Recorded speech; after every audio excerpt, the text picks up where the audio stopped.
देख रहे हैं न्यूज़ एबीपी, सबसे पहले सबसे तेज। देखिए, हमारे गांव के बगल एक हरपुर गांव है। वहाँ तुरहा बिरादरी के लोग हैं, हमारे पार्टी से संबंधित लोग हैं। एक रघुनाथ तुरहा है, उसकी बेटी 1 साल पहले शादी की है और संभल के वो गांव है नगौली। तो शादी करने के पश्चात उसको मारना पीटना, प्रताड़ित करना, उसको फांसी पर लटका कर कहा तुम्हारी हत्या कर देंगे। उसके हाथ में मोबाइल भी नहीं देता। तो किसी तरह मोबाइल से अपने पिता को बताई कि पिताजी, हमको अगर आप यहाँ से मुक्त नहीं कराएंगे तो मेरी हत्या मेरा पति कर सकता है। मेरे पास आए लोग 1 हफ्ता पहले। मैं सोचा कि ये महिला का ये है मामला है और संभल जिला यहाँ से बहुत दूर है। तो मेरे दिमाग में आया कि महिला आयोग की सदस्य हम लोगों की जनपद की सौभाग्य की बात है कि बलिया से सुनीता श्रीवास्तव जी महिला आयोग की सदस्य हैं। मैं उनके संपर्क में आया। यहीं पर मैं उसके पिता को यहाँ बताया, एप्लीकेशन दिए और लगभग 1 हफ्ते के अंदर ही, आज है बुधवार, लगभग शनिवार के दिन 1 हफ्ते के अंदर वहाँ से आज लड़की के पिता संभल गए और वहाँ के संभल के एसपी को माननीय सुनीता श्रीवास्तव जी महिला आयोग की सदस्य फ़ोन करके लड़की को मुक्त कराई। जो उसका पिता कल आज जो अपने घर लेकर सकुशल आया है। बहुत सशंकित था लड़के के पिता कि हम जाएंगे तो हमारी भी हत्या कर देंगे, लड़की की भी हत्या हो सकती है। लेकिन महिला आयोग की सदस्य के नाते बहुत गंभीरतापूर्वक सुनीता श्रीवास्तव जो काम की है, मैं सुनीता श्रीवास्तव के साथ साथ प्रदेश सरकार के माननीय योगी आदित्यनाथ जी को, पार्टी संगठन को मैं बहुत ही बधाई शुभकामना देना चाहूँगा कि जिस उद्देश्य के साथ महिला आयोग की सदस्य सुनीता श्रीवास्तव को पार्टी ने और सरकार ने बनाई है, वो सार्थक पहल करके एक बेटी को बचाने का काम सुनीता श्रीवास्तव की है अपने आयोग के सदस्य के नाते। इसके लिए बहुत बहुत साधुवाद धन्यवाद देना चाहूँगा। कितने लोग कहाँ कितने दूर से आए थे? ये आयोग द्वारा जैसे हर महीने लगाया जाता है, इसी तरह से इस बार भी लगा था। महिला जंक्शन हुआ है और पूरे जिले से लोग आए थे, करीब 30 की संख्या थी। जी, किन किन मामला आपके पास आया, किन किन सबसे ज़्यादा आपके पास आया, क्या हुआ?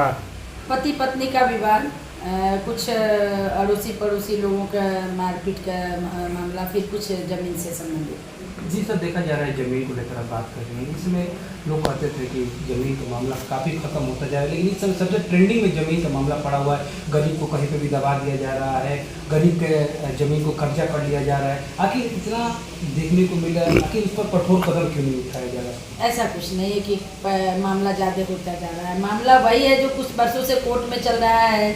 तो देखिए, कोर्ट का फैसला आप भी जानते हैं, हम भी जानते हैं कि वो बहुत जल्दी रुक नहीं पाता है। और ये ज़मीन भी विवाद ज़्यादातर कोर्ट का ही होता है।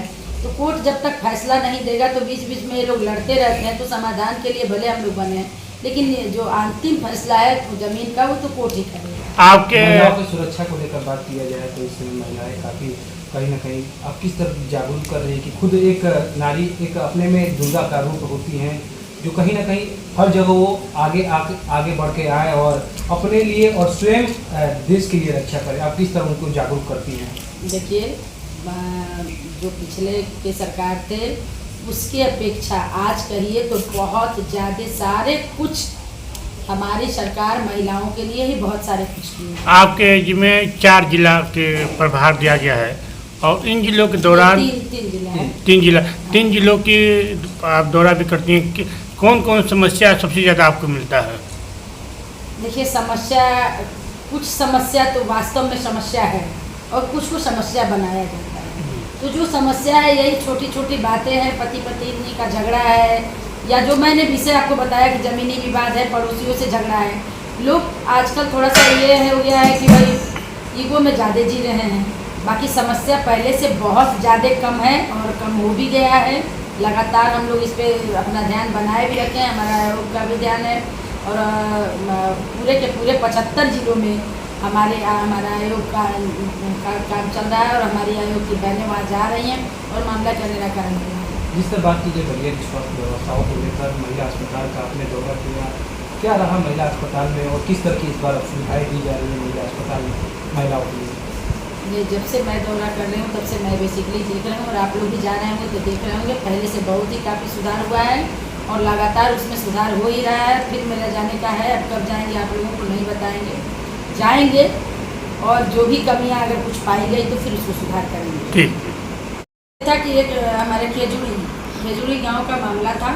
माधव जी जो अपने भाजपा के बड़े नेता हैं हमारे ज़िले के, उन्होंने हमसे संपर्क किया कि मैम एक बहुत बड़ा मामला संगीन है, संभल में हमारे गांव की बिटिया की शादी है और वहाँ बिटिया के साथ एक और नतनी भी गई हुई है, दूसरे बड़ी बेटी की लड़की भी गई हुई है और लग रहा है वो दोनों के ससुराल वाले दोनों की हत्या कर देंगे, एकदम भेज नहीं रहे हैं और बड़ी मारपीट कर रहे हैं। हम लोग थके हैं, हमने तुरंत यहाँ से एप्लीकेशन अपने आयोग को भिजवा के और एक अपने बलिया एसपी को सम्मन भिजवाया, एक संभल एसपी को। फिर इनके यहाँ से लोग गए वहाँ पे और संबंधित जो वहाँ आयोग देखती हैं उनको मैंने वाकिफ किया कि मतलब आप वहाँ पे थोड़ा देख लीजिए। फिर परसों मैं शुक्रवार को अपने कार्यालय बैठी, इनके लोग जा कर के वहाँ 4 दिन से परेशान थे। मैं वहाँ अपने कार्यालय बैठी, वहाँ से मैंने एसपी को फ़ोन भी किया और संभल एसपी को, और संभल एसपी को एक लेटर भी अपने द्वारा भेजी। संभल एसपी तुरंत संज्ञान में लिए मेरे बात को और उसी दिन थाने को भेज करके कल विदाई भी करा दिए।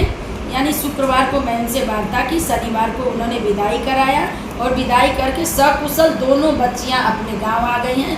उदाहरण माधव जी हैं।